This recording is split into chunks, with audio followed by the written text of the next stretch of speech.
I think I'm just downright nosy. I like to see how other people live in their homes, the way they use them, the different things that they've got at their disposal. I've been going back and forth to the USA from Scotland, from the UK for, gosh, almost 40 years now. And in that time, we've had some great discussions with family and friends, just what the similarities are, what all the differences are. We all live in the Western world, but we kind of live a bit differently in our houses and they might look a bit different. So yeah, it's just for a bit of fun. And I also think that it can be a little bit of inspiration too. You might just see something that you think, actually, that is possible on this side of the pond. I might just try doing that for myself. So if you're curious too, let's get to it. And you're definitely going to want to stick around until the last one because, well, it's a bit gruesome, but we'll come to that one. So welcome or welcome back to my channel. I'm Lynn, and here at the Seasonal Touch, we chat about all things home decor, seasonal decorating, bit of gardening, bit of travel. And my little tribe here is growing. We're mostly a bunch of, I would say, age 50 plus, mostly women. And yeah, it's just a lovely little community that we're building here. So if you find this video fun and interesting and you want to find out more, I'd love to have you in the tribe. So hit the subscribe button, give this video a little like, and yeah, join the community, join the tribe. So number one on the list is the size of homes. Generally speaking, homes in the USA are much larger than homes in the UK. I looked up some statistics, that's hard to say. I looked up some statistics and the internet told me that the average home in the USA now is between about 2,100 and 2,300 square feet. And in the UK, it's around 800 square feet. So you can see quite a difference. But the interesting thing to me is that if you ask the average person in the UK what the square footage or even square meterage, because we tend to use meters, of their home was, they wouldn't have a clue, because we don't really measure the square area of our home here. If you ask somebody, what size of home they lived in or what size of home they were looking at or whatever, they would probably tell you that it was like a 2-bedroom semi or a 4-bedroom detached. But most people here don't have a clue about the square foot or square meter of their home. For the purposes of this, I kind of tried to work out mine. We probably live in a slightly larger home than is average. Our home, I think, is about 2,000 square feet, but it's a regular 4-bedroom suburban home that we've done a little bit of remodeling and we've added a little bit onto. So that's probably why it measures up slightly larger, but most people in the UK will have a smaller house than that. So house size, that's the first thing, much smaller in the UK. Number two on the list is in connection with the way that our homes in the UK are generally constructed, and that is that most homes in the UK are brick built, whereas homes in the USA tend to be timber built, timber frame. I think timber frame can be less expensive, but brick construction, I think we've just stuck with tradition here because bricklaying was a skill that was passed on through the generations, and I think we've just stuck with that. Similarly, the roofs of houses here in the UK, you will find, are mostly all tiled roofs, whereas in the USA they tend to be more shingle roofs, but not here in the UK. It is brick built and tile roofs. Now, these are all generalizations, so if you hear me say something you think, no, Lynn, you're wrong, that's so not how it is, then let me know in the comments, because I just love to have this discussion because I just find it fascinating. And I know that different parts of the USA can be very, very different from each other. Not quite so much in the UK, it tends to be, similar all around. But yeah, if I'm wrong, or if that's your experience too, then, please do drop a note in the comments. I'd love to carry on the conversation after the video. Number three on the list is that many more homes in the UK have shared walls than in the USA. So I think that in the USA, even with new homes, a lot of them are built as single standalone homes, what we would call detached homes, Whereas in the UK here, there's a lot of new build construction. We'll still be building what we would call semi-detached homes, which I think in the USA are referred to as duplex homes. Now, obviously in cities, it's the same UK, USA. You're going to have a lot of apartment buildings where, and flats as we call them here, where, you know, they're all got shared walls. But houses out in the suburbs, I think in the UK we have a lot more that have got shared walls. But interestingly, because our homes are brick built, some homes, new homes, the soundproofing is not great between the homes, but it's going to be better than a timber built home because you've got a double layer of brick with probably some sort of insulation in between. It's not too bad.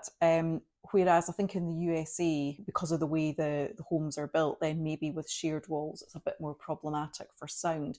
But yeah, definitely a lot more homes in the UK with shared walls than in the USA. And then the next one on the list, so number 4 on the list, is that there's definitely less open concept homes being built here. Pre kind of early 2000s, all homes in the UK would be built with individual rooms. You really wouldn't get new homes being built with kind of open concept. But I think that changed a little bit as we moved into the 2000s, and some newer homes were built with that kind of open concept. And then, of course, most people have, or a lot of people, not most people, a lot of people have done what we've done and remodeled and taken walls down and created more sort of open living space.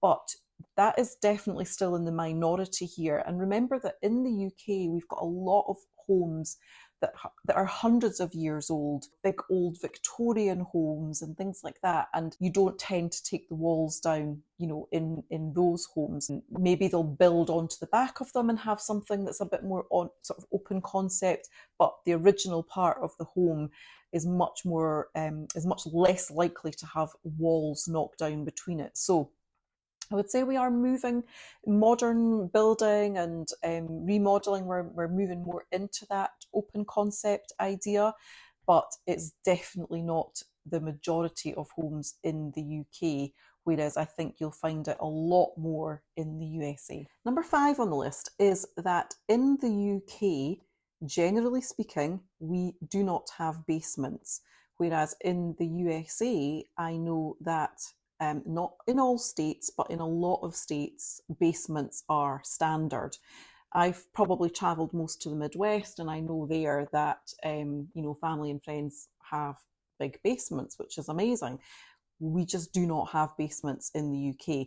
Very occasionally, you might have an old property, one that's 100 plus years old that was built with a cellar, and that cellar will have somehow been converted into a basement usable space. But generally speaking, no basements. And then number 6 on the list is in connection with cupboard space in bedrooms. I believe that, and this is only from watching lots of kind of TV shows and renovation shows and things based in the USA, I think I'm right in saying that in the USA, a room has to have a built-in kind of wardrobe or cupboard space for it to legally be called a bedroom. Is that right? Correct me if I'm wrong. Not in the UK. You can call any space a bedroom in the UK. I think it has to have a window in order to be technically called a bedroom. But sometimes you will find apartments or flats that have an internal, very, very tiny little room. And you will sometimes hear that or see it, on a schedule for selling a home be referred to as a box room, but it can be absolutely tiny. So that's a big thing, is that in the UK, we do not have a lot of homes with built-in wardrobes in bedrooms. I would say after probably around 1990, on maybe sort of new homes that were being built with maybe 4 bedrooms or bigger, they started putting in, you would have the master bedroom would have a decent amount of built-in wardrobes. Then the next size bedroom down might have a wardrobe space with double doors, and then the next bedroom down might have one with a single door, and by the time you got to the smallest bedroom, it's got no sort of cupboards built in at all. And that's why in the UK most people will have to put in a freestanding wardrobe in their bedroom. I would say that is the most common thing, is to have a freestanding wardrobe in their bedroom, not built in at all. So big difference there. Number 7 on my list is such a big staple in UK homes, and I'm not sure that it exists in the USA. So please let me know if I've got this wrong. And that is the cupboard under the stairs. Any Harry Potter fans out there will be well aware of the cupboard under the stairs where Harry was sent to live as a very young boy. But the cupboard under the stairs is just standard in every single UK home that has got stairs. That's where you keep your vacuum cleaner, or some people will put coat hooks in it and keep coats in it.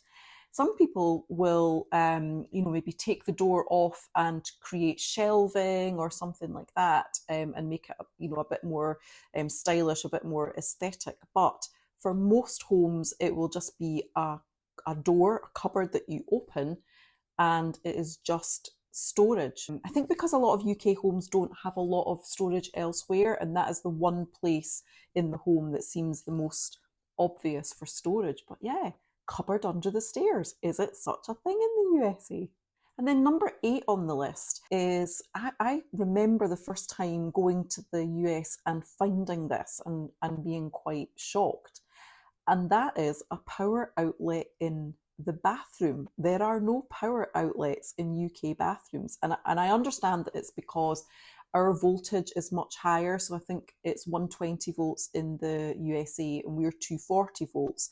And so it's seen as a real kind of risk hazard to have a power outlet in the bathroom. So I always remember being amazed at being able to go to the USA and plug my hairdryer in the bathroom, or plug my curling tongs in the bathroom. You cannot do that in the UK.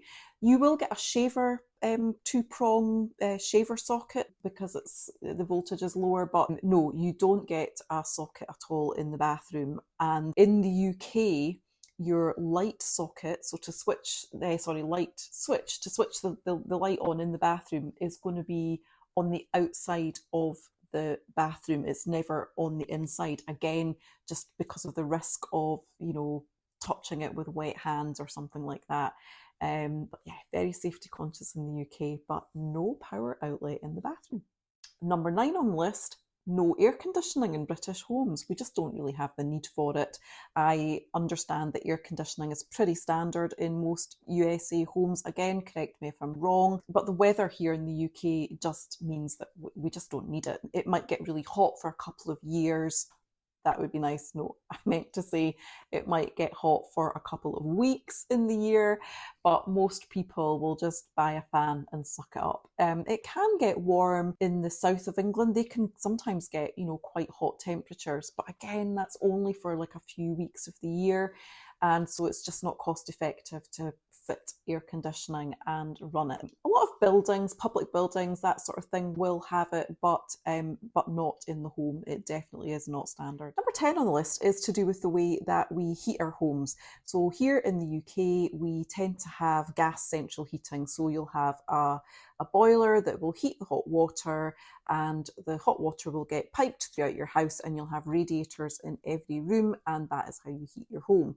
I think I'm right in saying in the USA it's mostly hot air, so the vents that are used for your air conditioning then would put out warm air. Am I right? Let me know.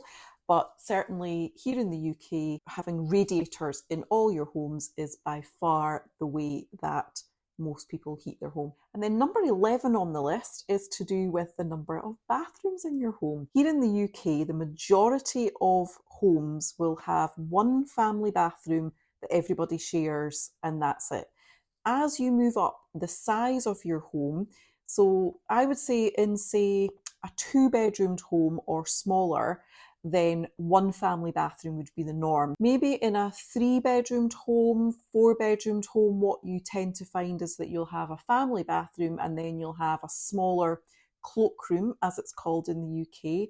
I think the US refer to it as a half bath, and then probably maybe a 4-bedroomed home and above, then you will find that the master bedroom, in newer homes anyway, let's say homes that were built after the mid 1990s, then you will find that the master bedroom has got its own ensuite, then a separate family bathroom, and then a cloakroom half bath downstairs.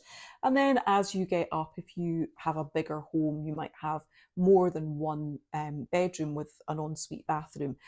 But certainly for the most part, the majority of homes in the UK, I would say, have one bathroom. And the next thing that differs, so number 12 on our list, is in relation to the way that we do our laundry. So here in the UK, I mean, in this home, which, as I said, is a 4-bedroom suburban home, we are lucky enough to have a separate laundry room. In the UK, we would call it a utility room. That seems like a really bizarre name, utility room. Anyway, that's what they're called here, a utility room. And in there, I have a separate washing machine and a separate tumble dryer, but they're front loading machines and they're tucked underneath my worktop. I know that in the USA, a lot of the times your washer dryer will maybe be down in the basement, or you might have a separate laundry room and you might have a top loading machine. Although I think I understand that front loaders are becoming more popular. Let me know about that. But certainly the front loaders are useful because they can go underneath your worktop, underneath your countertop, and that gives you lots of kind of folding space and useful kind of space on the top. So that's the first thing. But the majority of homes, if you are in a home that is maybe less than 4 bedrooms, so it's maybe slightly smaller, and you don't have a separate utility room, then your washing machine is just going to be in your kitchen. It'll be under the countertop in your kitchen, and you probably won't have a tumble dryer, or maybe you'll have a combined washer dryer. So obviously you can't have 2 loads going at the same time. You need to do your washing and then do your drying. Having a tumble dryer, I think, I don't know the percentage, I would say maybe a third of people in the UK, maybe not as much as that, would have a dryer, because the most common way to dry your clothes is outside. So by line drying them, quite often you'll have like clothes poles with a line strung between the poles in the garden, or you might have what's called a whirligig. So that is the pole, and it's usually triangular shaped with an external drying, what am I trying to say, a an air dryer, a line dryer, a pole in your garden. I'll put a picture up. You'll be able to see exactly what I'm talking about. But that is the norm for, I would say, 95, 99% of homes in the UK, that their washing is all dried outside on the line. I'm probably very unusual in that I don't really do that. Occasionally I'll put washing out. I've got a kind of pop-up drying screen, and I'll pop that up and put some things over it, if it's a really, really warm day.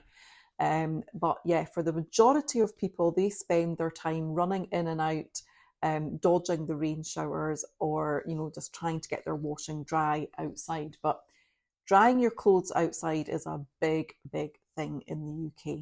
Number 14 on the list, in the USA, your windows all generally have insect screens on them. In the UK, no screens, not ever. Don't think I've ever seen or been in a home in the UK with insect screens.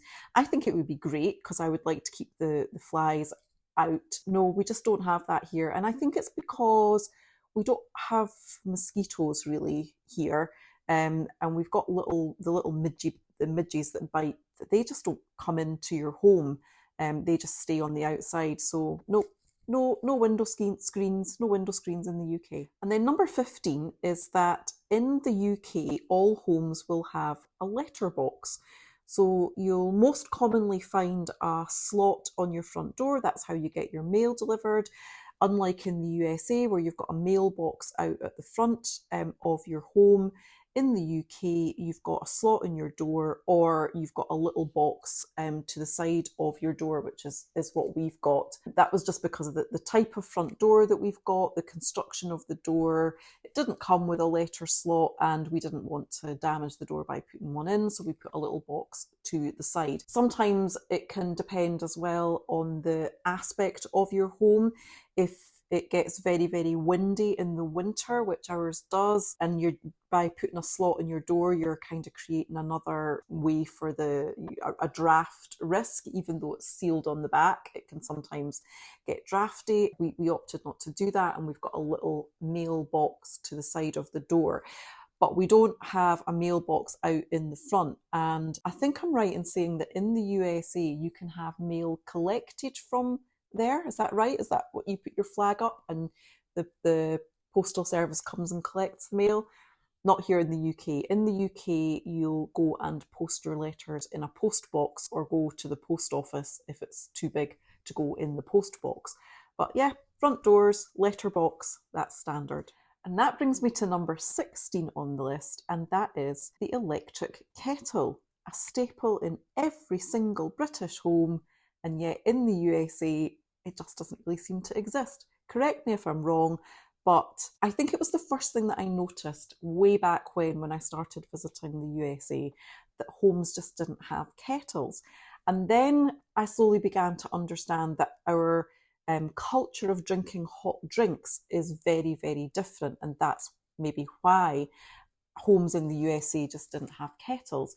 In the UK, tea and coffee drinking throughout the day is a big thing. Now, I know that coffee drinking is a big thing in the USA too, but it seems to me that most people, while they might have a drip coffee maker at home and they might maybe make coffee in the morning, it's not something that they do intermittently throughout the day.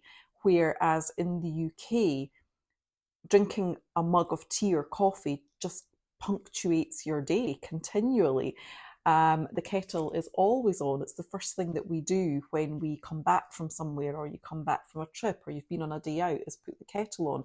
It's also the first thing that we would do in welcoming other people into our home. If a friend pops round, or if you're just welcoming guests, the first thing you'll do is say, do you want a cup of tea or coffee?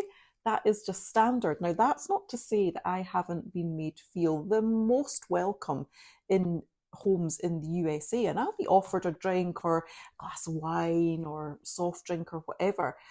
But I don't think I've ever been offered a tea or a coffee, and that's just because the culture is so different around drinking tea or coffee. So the electric kettle, an absolute staple in every British home, that just doesn't seem to be a thing in the USA.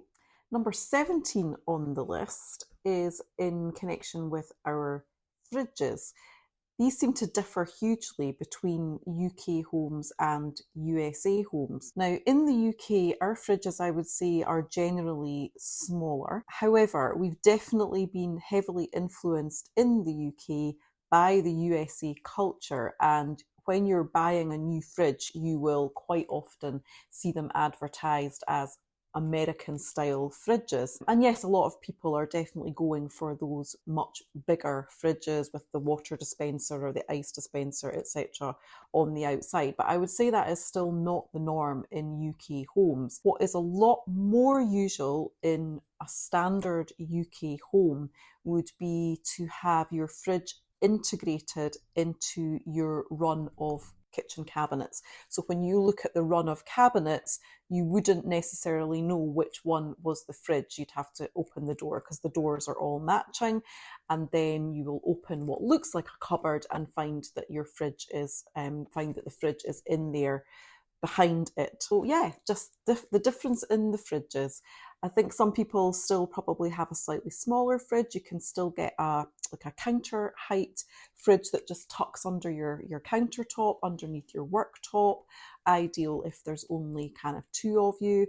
Again, it probably speaks a lot to our climate. We don't have very, very, very hot summers, maybe for a couple of weeks, but not more than that. So maybe there are things that are stored in a fridge in the USA that are just never stored in the fridge.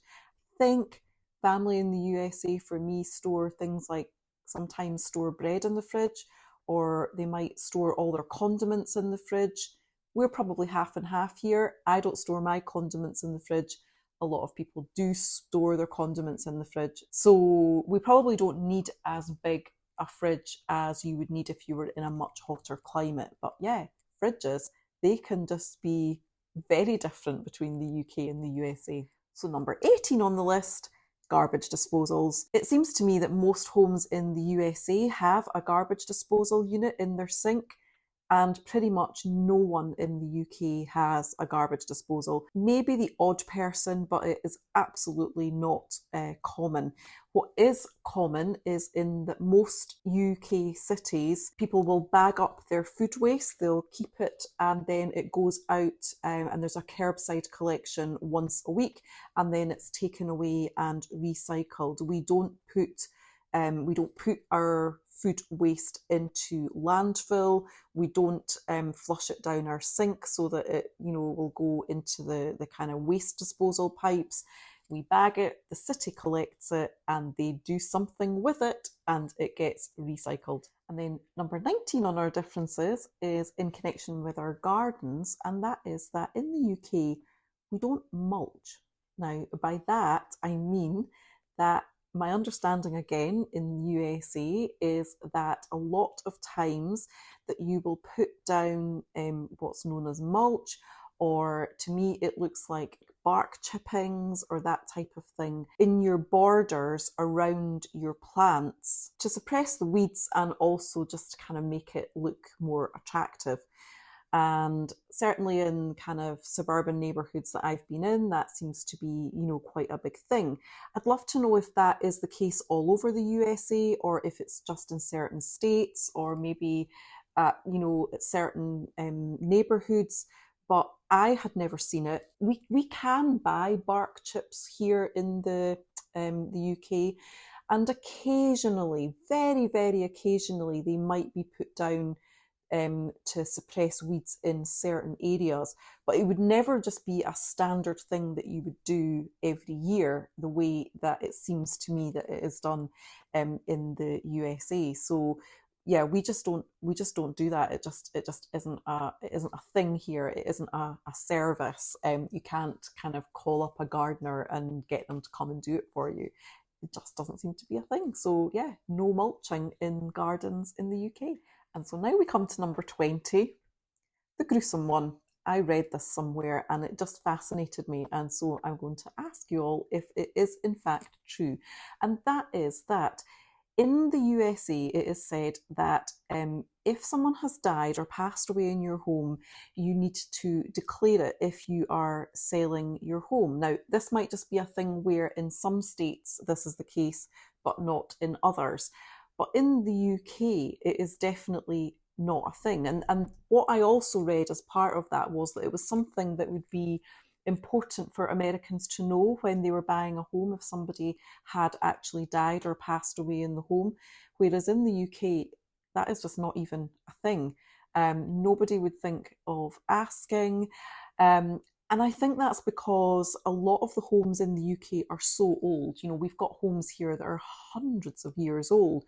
And so it would actually be really unusual if at least one person hadn't died in that home, and possibly several over the course of those hundreds of years when, way back when people did pass away in their own home routinely. So I think that's just why it's just not a thing in the UK. We would never think of asking that or finding that out. I don't think it would really bother anyone. And I read it somewhere as being a big difference between UK homes and USA homes, and I thought, I don't know if that's true or not. And like I said, I'm just quite nosy. I quite like to know these sort of random facts. So please let me know in the comments if you think that is actually the case or not. And so that's it for this week, our little romp through the differences between living in your home in the USA and living in your home and how we use our homes here in the UK. So like I said, if you've enjoyed it, if you found it a bit of fun and you'd like to stick around and see what else is coming from me, then please do hit the subscribe button and I will definitely see you in the next video. Bye.